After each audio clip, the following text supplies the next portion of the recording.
Oi, terceiro ano! Passando agora com a aulinha de Geografia. Hoje nós iremos estudar clima e tempo.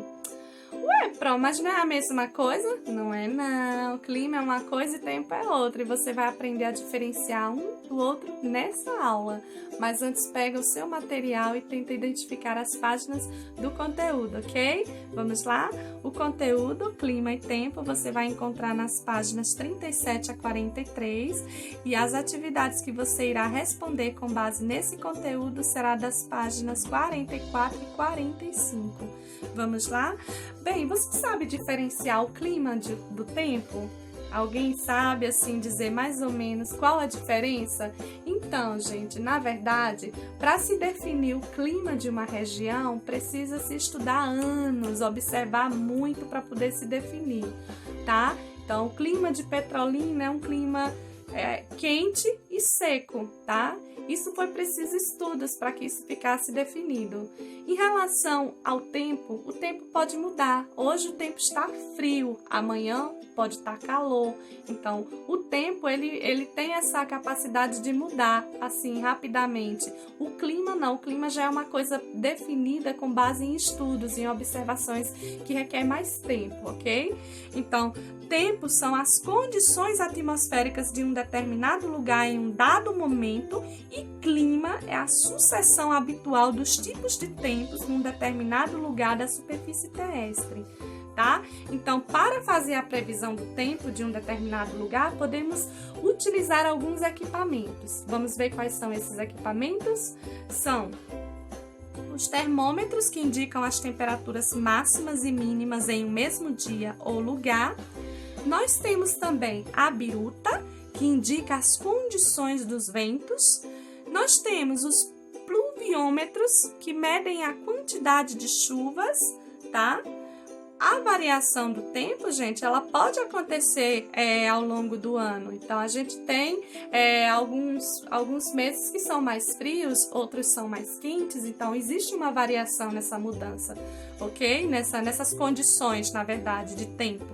Então, para determinar o clima que ocorre em um lugar, como país ou região, como a Pro já falou, é necessária a observação do tempo atmosférico por vários anos. É necessário um estudo mais apurado por vários anos, ok? Então, sobre os elementos do clima, são observados alguns elementos como umidade do ar. Então, nos lugares montanhosos e na presença de vegetação, o ar é bastante úmido, tá? Região norte, lugares que tem muitas florestas, o nível de transpiração das plantas é muito grande, libera muita água para a atmosfera, então isso vai acabar, de certa forma, influenciando também no clima daquela região, ok? As chuvas, na região onde há florestas, com bastante constância, a presença de chuvas é maior. Cidades que ficam em áreas do litoral, por exemplo, chove bastante, porque o nível de evaporação da água do mar é muito grande, tá? Isso torna o clima mais agradável, ok? O vento, por exemplo, nas regiões do litoral onde se localizam as praias, o vento ou a brisa ajudam o clima a se tornarem mais agradável. Tá? Então, sobre o calor, as regiões que chovem pouco, como aqui no sertão nordestino, muitas vezes passam anos sem a chuva aparecer. E aí a Pro falou na questão da vegetação, nas áreas que tem muitas florestas, chove bastante. Então, a nossa vegetação também tende a mudar, porque é de uma área que chove pouco. A gente já tem plantas que absorvem grande quantidade de água e guardam essa água nas suas folhas, nas suas estruturas e se mantém ali pelo período de seca, tá? Porque ela sabe que ela é de uma região seca, de uma região quente. Então, a vegetação ela tende a mudar de acordo com o clima também. Ela trabalha junto, na verdade. Elas conseguem se relacionar, entendeu? Se eu não posso, por exemplo, pegar uma planta da Mata Atlântica e tentar trazer para o sertão, como eu já fiz. Elas morrem. Então, certa vez eu fui numa feira linda, que tinha lindas plantas no sul da Bahia, trouxe para Petrolina plantas belíssimas e elas não sobreviveram. Assim como também já peguei plantas daqui da região do sertão e levei, por exemplo, para o norte, não sobreviveram, porque a vegetação ela tá de acordo com o clima. Então, eu acredito que o clima interferiu aí e acabou fazendo com que as plantinhas não conseguissem sobreviver, ok? Então, todas as mudanças no clima acontecem devido aos movimentos da Terra. Quem lembra que movimentos são esses? A gente já estudou na sala. São os movimentos de rotação e o movimento de translação, tá? O movimento de rotação, aquele movimento em que a Terra gira em torno do seu eixo, dando origem às noites e os dias, e o movimento de translação, que é aquele movimento um movimento que, na verdade, gira em torno do Sol e aí vai dar origem aí às estações do ano, por exemplo, tá?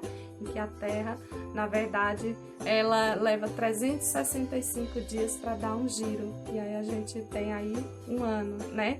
Então, assim, as estações do ano ocorrem porque as diferentes regiões da Terra recebem menor ou maior quantidade de calor solar. Então, a luz do Sol está diretamente relacionado com essa situação, ok? Então, é de acordo com as estações do ano que ocorre o desenvolvimento das atividades humanas ligadas à agricultura, à pecuária. Existe o tempo de plantar e o tempo de colher. Existem frutas que dão em determinado período, tá? Isso é bem interessante. Dentro da agricultura, quem manja e trabalha com agricultura sabe disso, né?